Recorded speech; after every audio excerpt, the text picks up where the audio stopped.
Ladies and gentlemen, for the last 2 years, I've watched my beloved Bangladesh suffer. Fear has entered homes, workplaces, and campuses. कलपते स्वर, भावुक अंदाज और अपने वतन बांग्लादेश से 2 साल तक अलग रहने का गम पूर्व प्रधानमंत्री शेख हसीना के शब्दों से महसूस हुआ। पिछले 2 साल से वो भारत की शरण में हैं और 2 साल बाद भी उन्होंने जब अपने वतन के लोगों को संबोधित किया तो कैमरे बंद रहे, सिर्फ उनकी आवाज सुनाई दी। लेकिन हुआ क्या? उनके संबोधन से जैसे बांग्लादेश की राजनीति में आग लग गई। एक भाषण, पत्रकारों से कुछ देर ऑफ कैमरा बातचीत और उसके कुछ ही घंटों बाद बांग्लादेश के सबसे बड़े क्रिकेट सुपरस्टार के घर पर हमला। क्या यह सिर्फ तारिक रहमान और मोहम्मद यूनुस के समर्थकों के गुस्से का उबाल है, या फिर एक संदेश कि बांग्लादेश में अब जो हसीना के साथ दिखेगा वो निशाने पर रहेगा? भारत की धरती से शेख हसीना ने जैसे ही वापसी का ऐलान किया, ढाका में सत्ता के गलियारों में सन्नाटा छा गया। सरकार तिलमिला गई, मीडिया को चेतावनी दी गई और फिर देखते ही देखते गुस्सा सड़कों पर उतर आया। आखिर ऐसा क्या कहा शेख हसीना ने जिसकी गूंज ने बांग्लादेश की सत्ता को गुस्से से भर दिया? और आखिर क्यों शेख हसीना का गुस्सा बांग्लादेशी क्रिकेट स्टार शाकिब अल हसन के घर पर फूटा? गुस्साई भीड़ ने उनके घर को निशाना क्यों बनाया? भारत से लेकर चीन और बांग्लादेश की राजनीति में इस एक घटनाक्रम ने कैसी हलचल मचा दी है? देखिए पूरी कहानी शुरुआत से आखिर तक। बांग्लादेश, जहां सियासत अब सिर्फ संसद तक सीमित नहीं रही बल्कि सड़कों, घरों और खिलाड़ियों तक पहुंच चुकी है। और इस बार चिंगारी बनी पूर्व प्रधानमंत्री शेख हसीना। करीब 2 साल बाद भारत की राजधानी नई दिल्ली से शेख हसीना दुनिया के सामने आई। एक वर्चुअल प्रेस कॉन्फ्रेंस, लेकिन बयान ऐसे जिन्होंने ढाका की सत्ता को बेचैन कर दिया।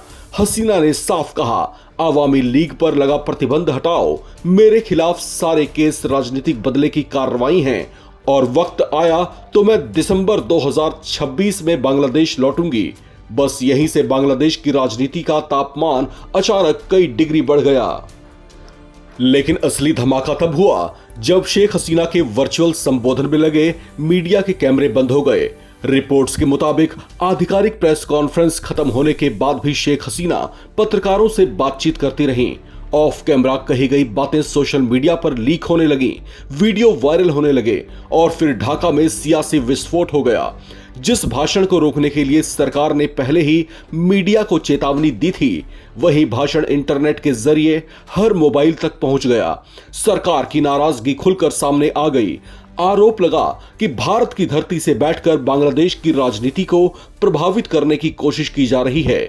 लेकिन कहानी में सबसे बड़ा ट्विस्ट अभी बाकी था।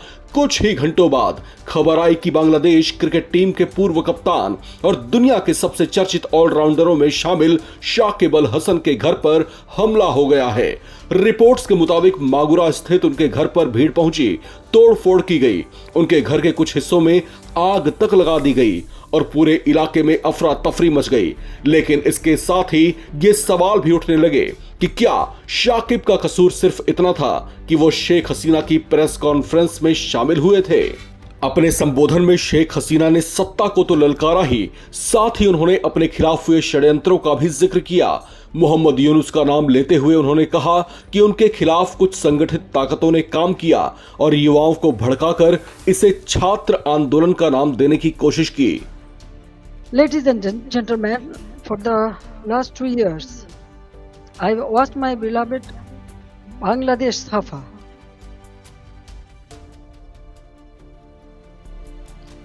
Fear has entered homes, workplaces, and campuses. This is not the Bangladesh we built.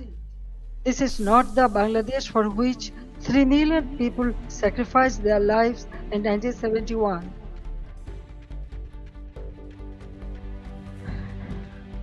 Let me begin with the truth about July and August 2024. It was not a peaceful student movement. From the beginning, My government tried to resolve the issue peacefully through dialogue, legal process, and patience. But behind the language of reform,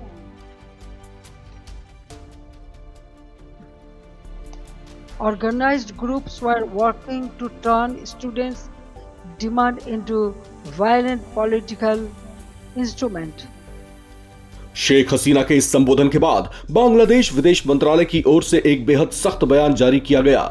Bangladeshi विदेश मंत्रालय ने अपनी इस post में लिखा कि बांग्लादेश इस बात से नाराज है कि नरसंहार की दोषी और फरार शेख हसीना को आज शाम नई दिल्ली में मीडिया से लाइव बातचीत की इजाजत दी गई, जहां उन्होंने और उनके साथियों ने बांग्लादेश और वहां के लोगों के खिलाफ जहरीली बातें कही। ढाका को इस बात का गहरा अफसोस है कि भारत सरकार को पहले ही बता दिया गया था कि इस कार्यक्रम से हमारे द्विपक्षीय संबंधों को फिर से बेहतर बनाने की कोशिशों पर क्या असर पड़ सकता है। फिर भी इस सार्वजनिक कार्यक्रम को आयोजित करने की अनुमति दी गई। इस पर भारत ने भी बिना देर किए अपना पक्ष साफ कर दिया। विदेश मंत्रालय ने कहा कि यह कार्यक्रम भारत सरकार का नहीं था, इसे एक निजी संस्था ने आयोजित किया था और इस कार्यक्रम में कही गई बातों से भारत सरकार का कोई लेना देना नहीं है। लेकिन ढाका की नाराजगी कम नहीं हुई। अब सवाल सिर्फ शेख हसीना का नहीं है, सवाल बांग्लादेश के लोकतंत्र का भी है। क्या अब वहां विरोध की कीमत घर पर हमला बन चुकी है? क्या राजनीतिक मतभेद अब हिंसा का रूप ले रहे हैं? और सबसे बड़ा सवाल, क्या शेख हसीना की वापसी की सिर्फ एक घोषणा ने मौजूदा सत्ता की नींद उड़ा दी है? क्योंकि जिस तरह से एक भाषण के बाद मीडिया पर दबाव, सरकार की तीखी प्रतिक्रिया और फिर शाकिब अल हसन के घर पर हमला जैसी घटनाएं सामने आई हैं, उसने पूरे दक्षिण एशिया का ध्यान बांग्लादेश की ओर मोड़ दिया है। अब दुनिया की नजरें दिसंबर 2026 पर टिक गई हैं। क्या शेख हसीना सचमुच लौटेंगी?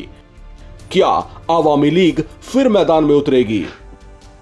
और सबसे अहम, क्या बांग्लादेश राजनीतिक टकराव से निकल पाएगा या फिर यह सिर्फ शुरुआत है उस तूफान की जो आने वाले महीनों में पूरे देश की तस्वीर बदल सकता है?